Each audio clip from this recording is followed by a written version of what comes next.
So thanks everyone for joining today, and welcome to today's webinar, jointly hosted by the International Society of Nephrology and Kidney Disease Improving Global Outcomes.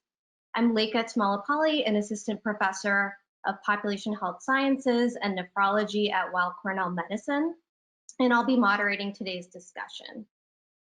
After the presentation, we'll have a question and answer session.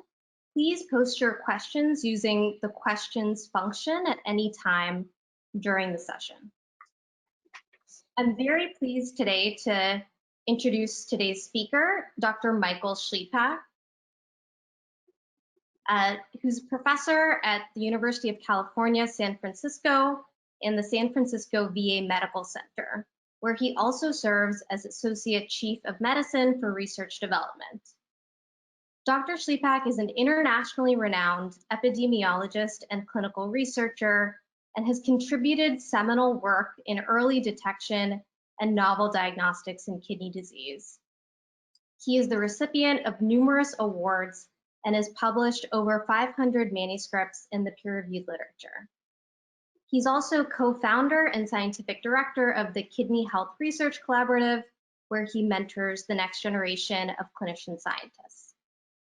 Dr. Shlipak recently served as co-chair of a KDIGO Controversies Conference on early identification and intervention in chronic kidney disease, which he'll be speaking to us today. Dr. Shlipak? Thank you so much for the introduction. So welcome everyone. Thank you so much for joining us. It's my pleasure to make this presentation, and I'm going to start with the key conclusion, which is right here at the bottom, that says there is a compelling case for early detection and treatment of chronic kidney disease. So getting right to the conclusion, and then for the rest of the hour, we'll try to discuss why we think that is the case. So as an introduction, it is estimated that over 700 million people in the world have chronic kidney disease. And what this slide is showing with this world map is that the burden as quantified by disability life years lost to kidney disease is worse in lower resourced countries. So if you look at the colors, those that are in blue and gray, which tend to be more high resourced countries, by this estimate have lower age standardized disability from chronic kidney disease, whereas the countries that have the greater burden tend to be in South America, Africa, and South Asia. And even within high-income countries, the highest burden of chronic kidney disease tends to fall on persons with the lowest socioeconomic status, disenfranchised groups. And what this tells us is that chronic kidney disease is a global burden that's marked by disparities of care and treatment and inequities. And so we come into this topic realizing that we have a disproportionate burden of kidney disease in the most vulnerable of each society. This is a table from a work by the ISN in which it surveyed different countries on what they are doing about chronic kidney disease. And if you look across the columns, we see low-income countries on the left, high-income countries on the right. And on the first row, what we see is that in terms of the government recognizing that chronic kidney disease is a health priority, it's actually the lower income countries that recognize that chronic kidney disease is a big problem. What we've put in the red box are the proportion of countries that already have existing chronic kidney disease detection programs.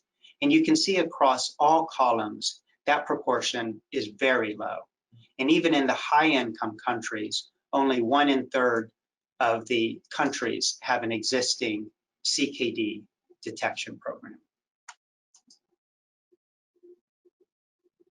And one of the reasons for this is that the professional organizations that evaluate screening programs have generally recommended against chronic kidney disease screening in all adults.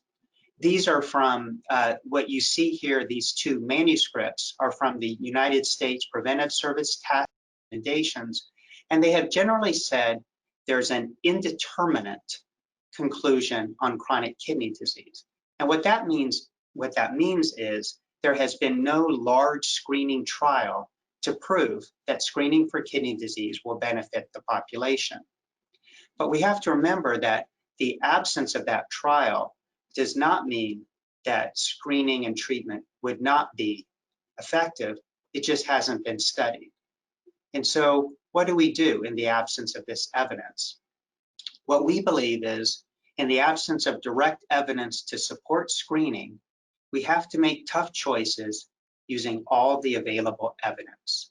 So we ask ourselves, is there a chain of evidence that suggests that maybe that if we can detect kidney disease and we know how to treat it and we can deliver those treatments effectively, might it be that CKD screening and treatment would benefit populations? That's the question we're asked.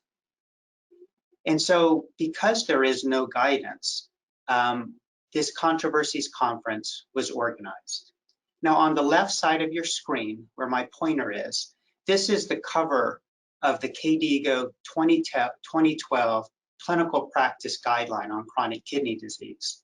I was a co-author of that guideline, so I spent 2 years in rooms debating all the nuances. And I can tell you that the topic of screening for CKD was never really addressed in that guideline. There were too many other topics to deal with. And at the time we felt that screening was just too complicated a topic because every country has different realities. And so the topic was tabled at that time. Fast forward to 2019, and the KDIGO leadership, the steering committee, decided that it was time to have this KDIGO Controversies Conference, and it was titled on Early Identification and Intervention in CKD. In the spring of 2019, I was invited to be one of the co-chairs of this conference, and we spent about 6 months planning who would be there and what we would talk about. On the left, this is a photo from the attendees of the conference. It was in Mexico City. And as an aside, Mexico City was an absolutely wonderful place to visit. I really miss being able to travel in the current era. We selected as a co-chair, so I was chosen to be the co-chair, I think predominantly because I'm a primary care doctor. And screening happens either in the primary care setting or in the community setting. But screening is not really something that happens in nephrology clinic, because by the time you're in a specialty clinic, you already know you have the disease. So as a primary care person, I was matched with Dr. Sophia Zungas of Melbourne, Australia, who is an expert in public health, and she's an endocrinologist and diabetes specialist. And we were assisted by our moderator, Dr. Lekha Tummalapalli, who helped at every facet of this conference. I've listed our 8 group leaders, and if you look at the broad audience, we invited approximately 70 or 80 people from around the world. We had every continent represented. We had experts in primary care, nephrology, metabolism, cardiology, health economics, administrative. So we tried to get as broad a representation as we could, and every voice was heard. And this is the general framework that we came up with to organize our conference around. So if CKD screening and treatment will be useful for societies, we have to go through these steps. Number 1, who do we screen? Who are the individuals or populations at risk? How do we screen? And then what? So if the test is negative, do we stop? When do we rescreen? If diagnosis is confirmed for CKD, how do we risk stratify for staging, prognosis, and then deliver treatment? So that is a very thumbnail sketch of the algorithm that we discussed. And I want to start with the philosophical approach that we took. So we asked, the conference discussed whether the principles, the World Health Organization screening principles, do they apply to chronic kidney disease? And this is my very summarized cliff notes of the WHO screening principles. So we ask, is chronic kidney disease an important problem? I think if you're on this webinar, you would agree that it is. Does it have an early asymptomatic phase, which of course is the hallmark of chronic kidney disease, is that our patients don't know they have it. That's critical for screening, because if symptoms happen early, you don't need to screen, you just wait for symptoms. Can chronic kidney disease be detectable by affordable testing? We think yes. Are treatments effective and available? Treatments are definitely effective, and there are new therapies. The availability, of course, depends on where you are in the world. Is the disease progression understood? Yes, I think we understand how the stages of chronic kidney disease progress. We don't understand every specific disease, but we have a pretty good understanding of chronic kidney disease. And I've summarized a couple of principles in that screening and treatment must be ongoing and not just one episode. So I think the World Health Organization is saying you don't have a screening program if you only test once and then you move on to something else. So you need to have an integrative longitudinal screening program. So that's the framework we used for chronic kidney disease. And finally, is it affordable for the overall healthcare budget? And every country's finances are different. And so the relative affordability is something that was clearly on our mind at every step during this conference, and then the conference report, which, as an aside, I encourage you to read when you get a chance. So there are a couple of additional considerations that influenced us during our discussions. Number one, we had patient advocates in the room with us who participated in the discussions, who gave us lectures. And the patient perspective is that they overwhelmingly prefer early CKD screening and diagnosis. All the stories we heard were of patients being informed very late in the disease course that they had an irreversible disease. And so clinicians may be nihilistic. We may say, oh, why burden a patient, will make them anxious. But that was not what we heard from the patients. And that related to that, the second bullet is that we do believe that patient education has the potential to improve self-management and disease prognosis. And that's really important, because even if you feel like the patient can't afford medications or your system can't afford medications, if they can change their own behaviors, then maybe it's worth telling them they have chronic kidney disease. And then finally, the economic rationale. We felt that it must favor some program of early detection, risk stratification, and treatment, given how incredibly burdensome kidney failure is to all of our healthcare systems and society, whether those costs are economic or just in disability. So from here forward in my webinar, in my talk, it will be organized into the same 4 topics that we organized our conference in. So we had 4 breakout groups. One was on the selection of candidate populations for CKD early detection. That'll be the first part of my talk. The second, the relative diagnostic and predictive characteristics of tests that we might use for screening for kidney disease.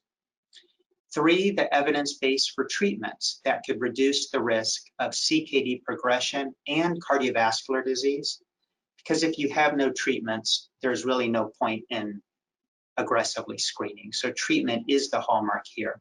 And then finally, the hard part, the implementation strategies. So even if we recommend this, this program, what strategies for CKD early detection and treatment? What are the key factors that will determine how resources are allocated and the cost effectiveness? And so we begin with candidate populations. So our first work group evaluated which populations should undergo CKD screening, risk stratification, and treatment. And they debated 3 possible options. One would be, we want to identify all persons with CKD. And if you want to identify every single person, you really have to screen entire populations. A second option would be to target higher risk populations to maximize the testing yield. And that could be defined by socioeconomic status or age or community region. And then the third option, which we chose, was to identify individuals with CKD who are most likely to progress to kidney failure or to experience cardiovascular or other CKD complications. Additional topics that this work group focused upon were definitions of various high-risk populations and the optimal frequency of repeat screening. So throughout this talk, you will see 13 conclusions, which were the 13 conclusions that make up our report. With each one, I'll have a banner like this and I'll read them. And conclusion number 1 is that persons with hypertension, diabetes, and cardiovascular disease should be screened for chronic kidney disease. So each of these conclusions is a consensus statement from the attendees at the conference, and we generally were unanimous by the end of the conference. So although it's a controversies conference, it was not so controversial within the conference. Conclusion number 2, and this is a mouthful. CKD screening and treatment programs should also be implemented or could be implemented in other high-risk individuals and populations based upon comorbidities, environmental exposures, or genetic factors. So going back a step, these are the 3 conditions that we thought were sort of the no-brainers. Like every population should really focus first on hypertension, diabetes, and cardiovascular disease. There are already guidelines that recommend that. These other populations are perhaps the next step. Persons of older age have a very high prevalence of chronic kidney disease. Certain race ethnicities, such as persons of African origin, have higher prevalences than other populations. Chronic diseases with inflammation like lupus or HIV disease. Family history, either by report or by genetic risk factors, familial CKD could be a target for CKD screening. Populations of lower socioeconomic status, persons with environmental exposures, such as agricultural workers, persons with medical histories like prior acute kidney injury, preeclampsia, persons exposed to nephrotoxins, persons with obesity. Now, we are not saying that every community should screen for all these conditions, but rather we are highlighting that these are additional high-risk exposures for chronic kidney disease, and they should at least be thought about in designing a detection and treatment program. Conclusion 3, and this is another mouthful. The initiation, frequency, and just I'll pause for a moment. This is about when do you start, when do you stop, and how often do you test.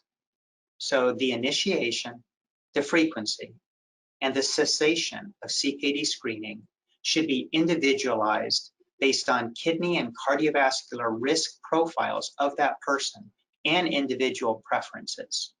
And so what this means is we're not recommending that you start at a certain age and that you stop at a certain age. All of these decisions should be based on risk and not just cut points that are arbitrarily decided upon. And so this bullet, when do you begin? You begin based on an individual's comorbidities and their individual risk assessment, not say age 40. And the time to end testing should be individualized. So when do you stop? Not based on some fixed age across everyone, but based on when the patient's risk factors, the patient's preferences, and their life expectancy dictate with shared decision-making that it's time to stop worrying about detecting kidney disease. Now, the frequency of testing might seem like a footnote in a screening program, but it's actually a critical aspect of CKD screening programs and has a substantial impact on costs. When people think about the cost of a screening program, they often default to think, well, we have to repeat testing every year. And so all of those costs are fixed costs that rack up year after year after year. We believe strongly that the repeat testing should be individualized, and it could range anywhere from 1 to 10 or more years. For example, if a patient is tested once and they're not even close to having chronic kidney disease, there's no reason to test them the next year, whereas the highest risk groups may warrant more frequent testing. And fortunately, there are risk equations that estimate future chronic kidney disease probabilities, and that can be used to guide when you set up subsequent testing. The paper to the left is from the Chronic Kidney Disease Prognosis Consortium, and it is an online risk calculator for predicting CKD, but it assumes that you already have an estimated GFR and a urine albumin. So that's why it's really a repeat screening rather than a first screening prediction tool. Topic number 2, and one of the more controversial ones, which is the relative diagnostic and predictive characteristics of the tests. So measurements for early CKD, you're probably all familiar with the serum creatinine, but our conference felt that the ideal initial screening and diagnostic approach would consist of 3 markers: creatinine, serum cystatin C, and the urine albumin to creatinine ratio. Which brings us to our 4th conclusion. Concordant with the 2012 CKD guidelines, chronic kidney disease screening and risk stratification must consist of a dual assessment of filtration, an estimated GFR, and injury, the urine albumin. Hopefully this heat map is familiar to you. What it shows is that in order to distinguish risk from highest at the top left to the worst risk at the bottom right, you need both urine albumin levels and estimated GFR. And this is one of the main reasons why we're not doing screening yet.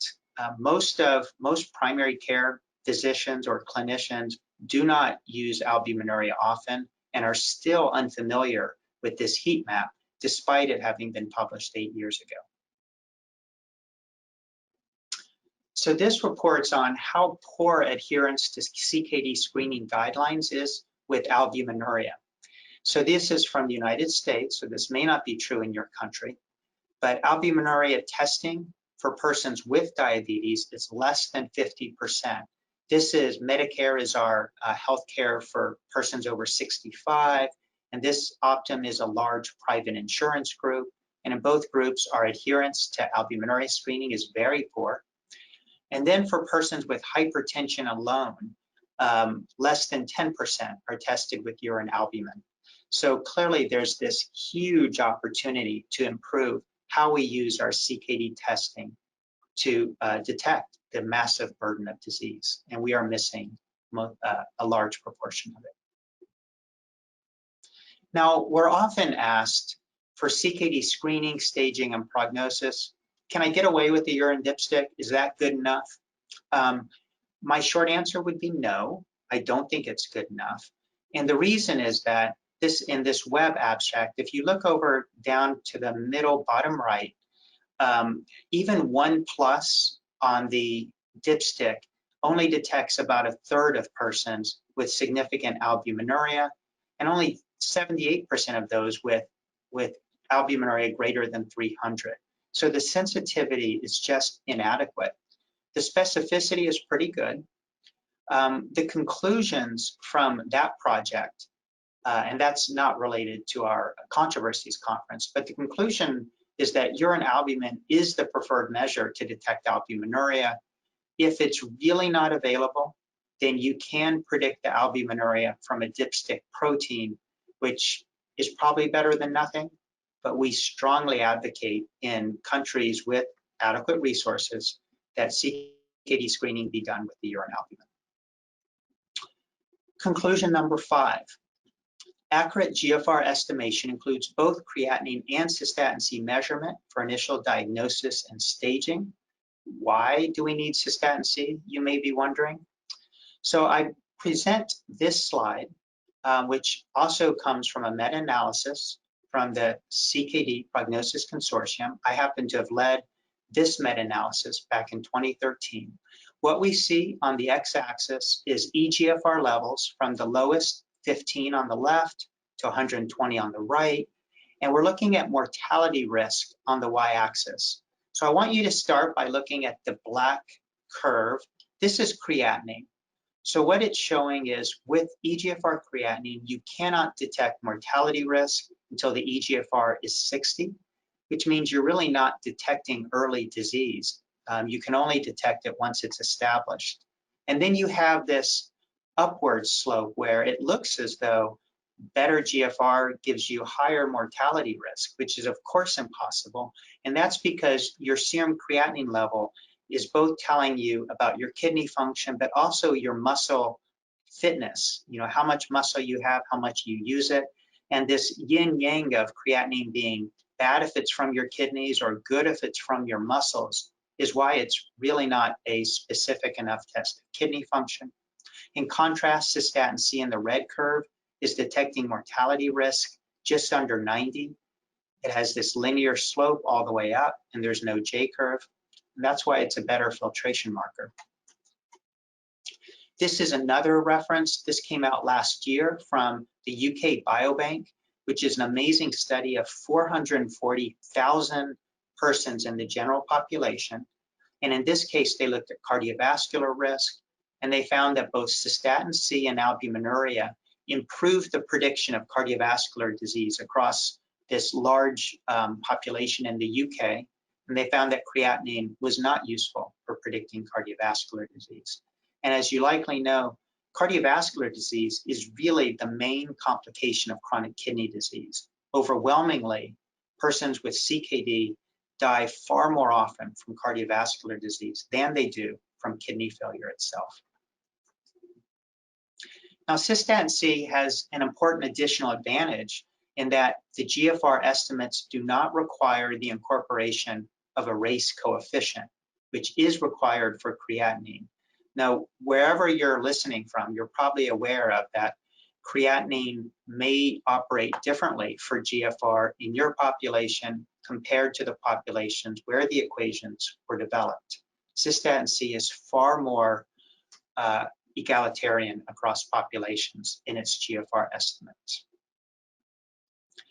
Now, the next conclusion, the combination of creatinine, cystatin C, and albuminuria, which we call triple marker panel for CKD screening, is affordable in high income settings. The pictures below are from an ISN study led by Dr. Tummalapalli, our moderator, and it shows that the cost of all of these tests are quite variable across the globe, but low costs are attainable, particularly in high volume use. And so all four of these markers, including the urine creatinine, can be conducted for $20 international dollars in many parts of the world if they're done in high volume. Now, obviously, that's not that the relative affordability of that differs across countries, but in high income settings, we think this is feasible. Okay, so where are we? So we've talked about the conditions of CKD risk, who we might screen. We've said that we screen with albuminuria and eGFR. We define CKD, eGFR less than 60, albuminuria greater than 30. We use the heat map to stage CKD. And now we're at the very important topic of risk stratification. And I cannot overemphasize how important this is. This comes up all the time because persons who don't believe in CKD screening will generally use the argument that there are too many people with chronic kidney disease, or we're detecting, there's just too many, some of it's not real CKD, and so we shouldn't screen. Now, my counter argument is that with risk stratification, you can treat the highest risk patients, as many as you can afford. Let's say your country has a population burden of 1 million people with chronic kidney disease. Once you've risk stratified them, if you can only afford to treat 50,000 people with chronic kidney disease, with risk stratification, you can actually identify the 50,000 who are highest risk. And so it's not a good argument to say that detecting CKD becomes impossible to treat or afford, because risk stratification allows us to target the treatment to the patients who need it the most. Now, for people with advanced CKD, the kidney failure risk equation is a wonderful tool to quantify the 2-year, and 5-year risk of progressing to kidney failure. Now, that's not a risk equation for mortality. It's not a risk equation for cardiovascular disease. It's specific to the risk of requiring renal replacement. The equation includes estimated GFR, albuminuria, age, and sex. So it's a relatively simple 4-input equation. The website is down here, kidneyfailurerisk.com. And in some settings, like in Canada, parts of Canada where it was developed, you can use this equation to decide who goes to a nephrologist. So in that setting, persons with a 3% or higher risk of kidney failure at 2 years receive nephrology care. And if it's lower risk, they feel like they don't need to see nephrology care. Now, whether it's 3% or 5%, that partly depends on how many nephrologists are in your community. But the point is, why have specialty care treat the low-risk patients when you can use risk stratification to identify the patients who really need specialty care? That gets us to the fun part of our talk, the best part, which is the evidence base for treatments that can reduce the risk of CKD progression and cardiovascular events. So conclusion number 7, a key rationale, really the whole point for CKD screening, is the availability of many effective interventions to delay CKD progression and to reduce cardiovascular risk. We felt strongly that if we couldn't make the argument that we could make a difference for patients who have newly detected CKD, then there's no point in detecting. So we had to feel confident that we can change the course of the disease through early detection and risk stratification. So this is a list of recommended therapies for persons with CKD. It's organized across the top by the GFR stages 1 to 5, within each the albuminuria stages. I don't want you to try to study too much, these where the arrows begin and end, but I will be talking about approximately 7 of these topics with at least one slide going forward. Lifestyle, smoking cessation, RAS inhibition, blood pressure control, statins, glycemic control, SGLT2 inhibitors, GLP-1 agonists. I will not be talking about metabolic acidosis, and I think avoiding nephrotoxins, I think, speaks for itself. So we're going to start with lifestyle improvements. Now, unlike most of the slides I will show you, this is from observational studies. So this is a meta-analysis that suggests that modifiable lifestyle factors can help prevent the onset of chronic kidney disease. Now, this was a large study, 104 studies with 2.7 million participants. And what they found in this cohort approach was diet, activity, increased physical activity, a healthy diet, avoiding smoking, reducing salt, were all associated with lower kidney disease risk. Now, while this is not trial evidence, it at least suggests that even if a patient or a healthcare system cannot afford a single medication for a person with chronic kidney disease, maybe they can modify their lifestyle to change their own course of disease trajectory. Next, we go to ACE inhibitors and angiotensin receptor blockers, which are known to reduce the risk of CKD progression and kidney failure, with the caveat that the efficacy is predominantly in persons who have albuminuria or proteinuria. The study on the left is from the classic RENAL study from 2001, in which losartan was demonstrated to reduce the risk of end-stage renal disease in persons with advanced diabetic nephropathy.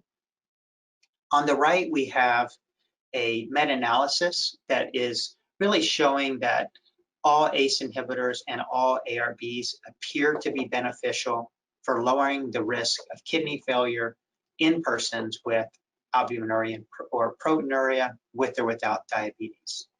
The evidence for persons without albuminuria is less consistent. Next, the topic of intensive blood pressure control. If you're not familiar with the SPRINT trial, I'm going to walk you through it quickly. So this was a trial published 5 years ago. It was a large randomized trial. It was open label, meaning the patients and the doctors knew whether they were going for low or high blood pressure targets. Everyone in the study was 50 years or older with high cardiovascular risk, no diabetics. They were randomized to less than 120 or less than 140 as a blood pressure target. And the intensive blood pressure lowered the risk of cardiovascular disease by 25% and mortality from any cause by 27%. So this is very strong evidence in favor of lower blood pressure targets. By design, the trial had 1/3 of the study with estimated GFR less than 60, so non-diabetic CKD, and the findings were similar in the setting of CKD. So this is felt to be proof that low blood pressure is effective in non-diabetic CKD. How about statins? Well, we know two things about statins. Statins clearly reduce the risk of cardiovascular disease, and that is true in persons with CKD with good evidence, at least all the way down to a GFR of 30. The strong reduction of heart attack and cardiovascular death. Now, statins do not prevent the progression of kidney disease. So this reminds us that treating chronic kidney disease involves preventing cardiovascular disease, not just focusing on the kidney itself. Now, I don't think the evidence supports using statins in persons on dialysis with renal replacement, and 2 trials have shown that that is the one setting that do not seem to be effective. Glucose control in type 2 diabetes. Those of you who take care of persons with type 2 diabetes, you probably know this is a complicated topic because there are beneficial parts of lower glucose targets, but also potential harms. In fact, lower glucose targets have been associated with increased mortality in older adults because hypoglycemia is dangerous. But if you're a kidney, you prefer the lower glucose target. And the red box at the bottom shows that there is a 20% lower risk of the kidney outcomes. And so what this means is for persons with type 2 diabetes who are at high risk for kidney disease progression, if they are safe to do intensive glucose control, then it would be beneficial for their kidneys. SGLT2 inhibitors, the new cardiorenal miracle drugs. If you haven't heard of this group of drugs, these are the flozins. The suffix is flozin. This study is canagliflozin. So Credence is a trial that compared canagliflozin with placebo in persons with advanced type 2 diabetes and nephropathy. And it was, I think, a very important study. What they did was they took persons' average age of 62. The eGFRs were not severely reduced with a mean of 57. But look at how high the albuminuria is, 927. So this is severe diabetic nephropathy defined by the albuminuria. They compared canagliflozin and placebo, and there was a 30% lowering of the outcome of doubling creatinine, end-stage kidney disease, or death from kidney or cardiovascular complications, a 32% lowering of end-stage kidney disease risk. That's an amazing lowering of risk. The number needed to treat of 21 for the primary outcome is a pretty small number needed to treat. And the reason it's small is because they chose such a high-risk population, which brings us back to you can't detect high-risk CKD unless you're measuring albuminuria. Now, in this study, the canagliflozin did not really change the hemoglobin A1C, which led to the hypothesis that maybe it's not really a diabetes drug, but just a kidney drug in general. And that's where this study, which just came out a few months ago with dapagliflozin, which combined similar patients to the prior study, but included 1/3 with proteinuric non-diabetic CKD. And again, they found a large reduction in the kidney cardiovascular outcome, the kidney outcome itself, and all-cause mortality. And the effect seemed even just as strong in persons with non-diabetic CKD as those with diabetes. So, these are an important drug, if affordable, for patients with advanced proteinuric kidney disease. Now, with the SGLT2 inhibitors, they're not recommended for people with low GFR. And so in the KDIGO diabetes guideline, they do recommend this other diabetes class, the GLP-1 receptor antagonist, which is defined at the bottom of the slide, for persons with eGFR less than 30 who have diabetes. And this class of drugs is particularly beneficial for reducing atherosclerotic cardiovascular disease. So it reduces heart attack and stroke. And so it's another drug that we can use in our patients with advanced diabetic CKD. Okay, so conclusion number 8, accurate diagnosis and staging of CKD is necessary to utilize treatments effectively. The prior 2 classes of drug are particularly effective for patients who have advanced CKD.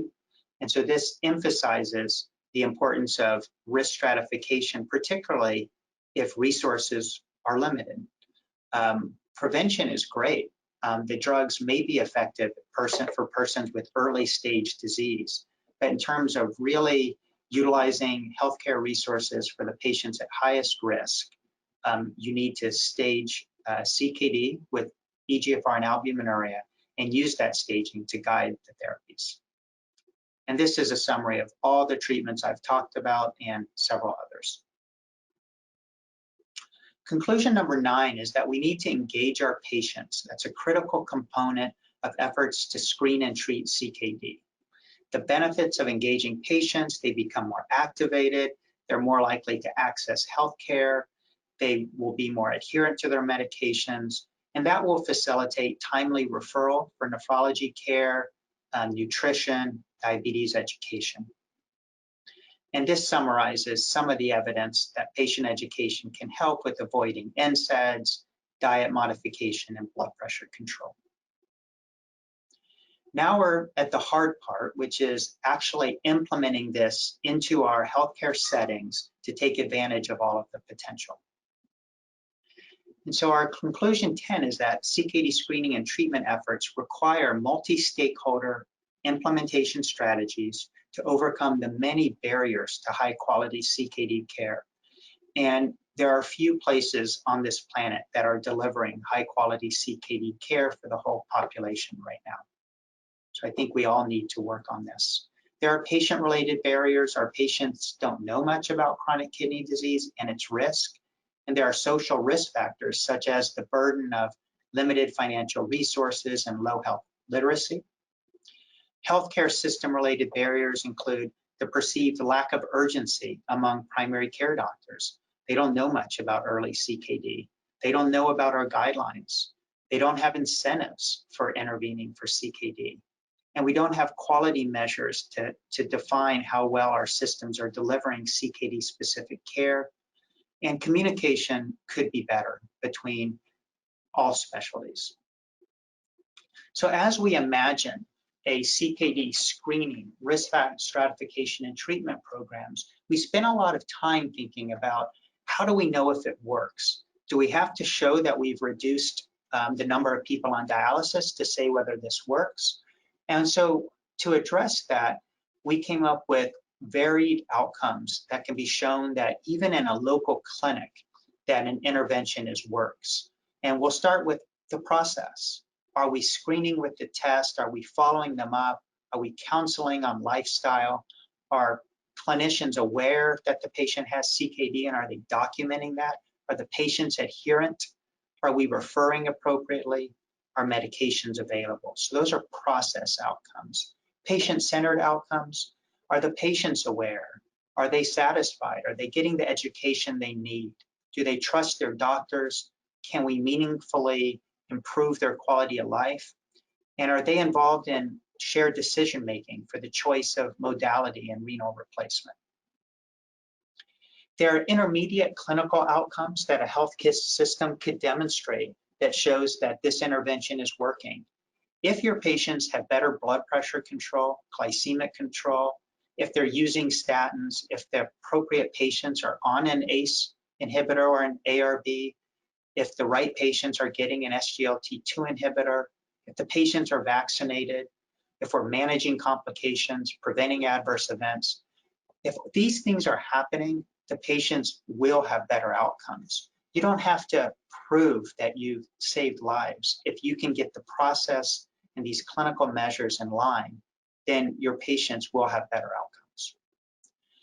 But we'd love to show that a large population-based screening and detection and treatment program, we'd love to show that that intervention reduces CKD progression and reduces hospitalizations and cardiovascular disease with fewer AKI events and fewer emergent dialysis starts, and we improve transplantation and improve survival. Of course, that's why we do this. We do believe that proper CKD care can hit all of these marks. It's just not always easy to show it in a study, and we can't wait until a trial proves that it works for all of these long-term outcomes before we start taking care of our patients now. The conclusion 11, financial and non-financial incentives need to be aligned towards CKD screening and early treatment. In too many healthcare systems, the doctors make more money from putting people on renal replacement than from preventing renal replacement. I think many of us know that the hardest patients to take care of, that take the most time, are the patients who are approaching dialysis. And we really need to reward clinicians who are preventing progression and not just those who are taking care of what I would consider somewhat failures of our system. Because patients with kidney failure, we didn't do our prevention well enough. Conclusion 12, CKD screening in high-risk groups is likely to be cost-effective. We don't know yet. We need better cost-effectiveness studies. Prior studies have been limited by either focusing mostly on proteinuria, not focusing on cardiovascular outcomes, which are the main outcomes of chronic kidney disease, by assuming annual screening, which is really expensive relative to once a decade or individualized screening. And the models haven't incorporated patient preferences and perspectives, and few cost-effectiveness studies have included low and middle income countries, which leads to the final conclusion is that CKD screening approaches may differ in LMIC countries, and the reality is they should differ everywhere. They should be tailored to the local healthcare system. And cost effectiveness, we've learned through this conference, and many of you have already known, that is not a binary. It's not cost effective or not cost effective. It's a sliding scale. And that's where I think risk stratification is so important, because if you can afford to treat any small subset of the CKD population in your country, then you want to be treating the highest risk subset, and you can't find them unless you have some kind of an active detection program.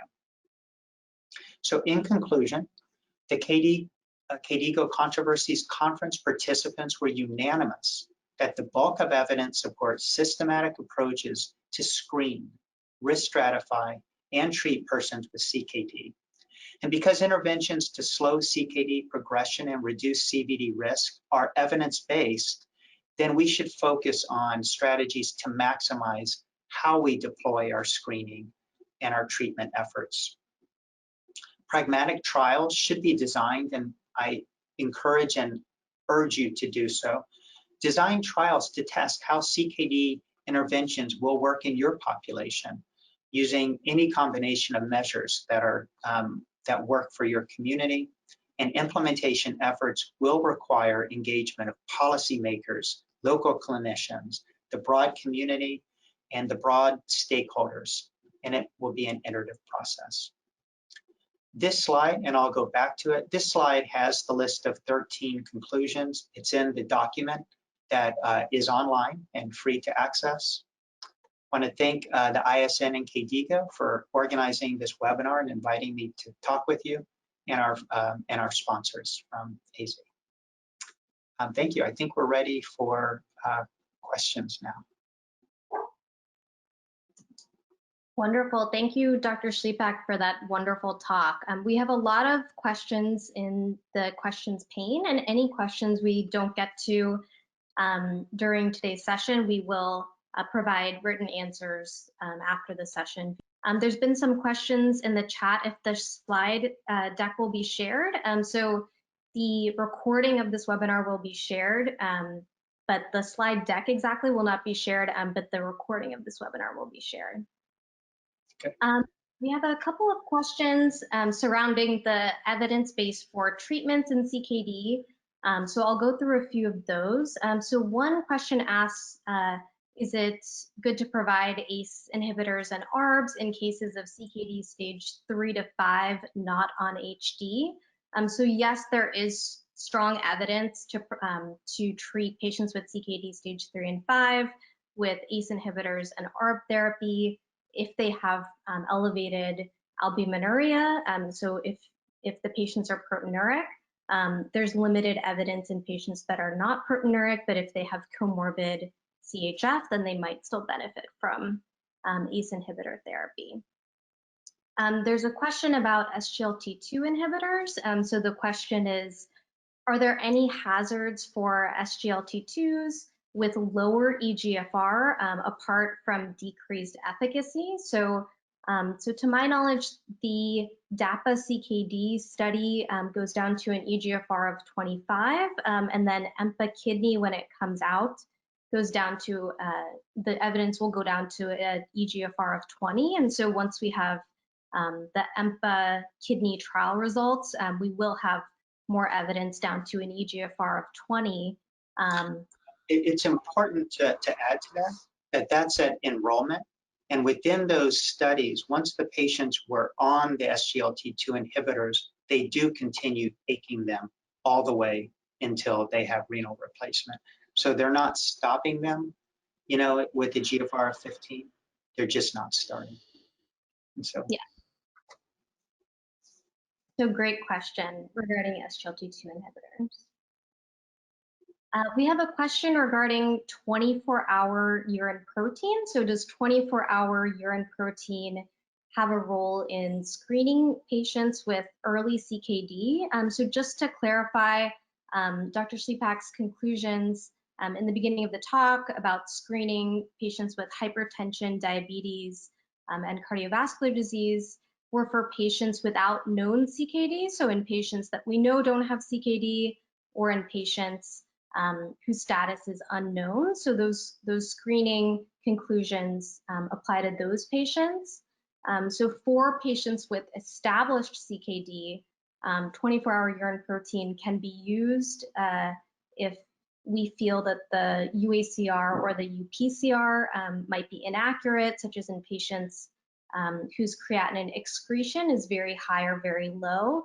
There are no downsides to using 24-hour urine protein, except for the difficulties with collection or incomplete collection. So it can be difficult for some patients, but we've gotten a couple comments in the Q&A that there's limited availability of UACR in certain LIMCs, but actually urine protein for 24-hour urine protein is available.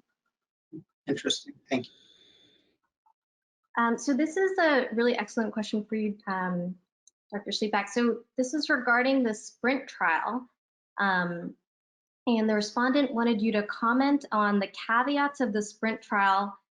So unobserved automated office blood pressure, which shows lower blood pressure readings than the in-office readings, and also the higher risk of AKI observed in individuals with tighter blood pressure control. Okay, great questions. I'll start with the target blood pressure. So the 120 target was the research setting blood pressure. So that's probably equivalent to about 125 to 130 in the office setting. And so there are many who say that if you're using office blood pressures, target less than 130, and that may be good enough. But the alternative would be to use home blood pressure readings and to target less than 120 for the patients when they're relaxed at home. So that's how I would interpret those. The AKI risk, so that's challenging because we know that blood pressure lowering and ACE inhibitors increase the creatinine just from hemodynamic reasons.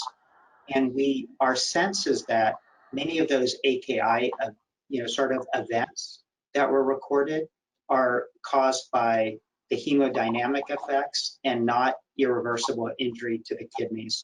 So on balance, with reducing cardiovascular disease and mortality risk and a relatively modest increase in these creatinine elevations that are being defined as AKI, I favor the lower blood pressure target. Great. So there's a couple of questions regarding hyperfiltration. The concept of CKD is a eGFR of less than 60. What about hyperfiltration? Is it not considered part of CKD? It might be on the pathway of CKD pathogenesis, but it is not part of the KDIGO definition of CKD. And hyperfiltration, I don't think is really possible to distinguish using filtration markers. It's a really complicated topic, but clinically, I really don't think we should be considering hyperfiltration because we just cannot measure it well enough, and it's not clear that it impacts patient care with recent evidence. There's a couple of questions surrounding active forms of vitamin D, such as calcitriol. Do these reduce cardiovascular events by reducing PTH levels? To my knowledge, there's not evidence that active forms of vitamin D reduce cardiovascular events, and the KDIGO guidelines on mineral bone disease would offer a further discussion of that. Lastly, I think this will be our last question that we'll cover here, but again, we'll provide written answers to your questions. There's some excellent questions in the chat. So this is surrounding testing being repeated after 3 months.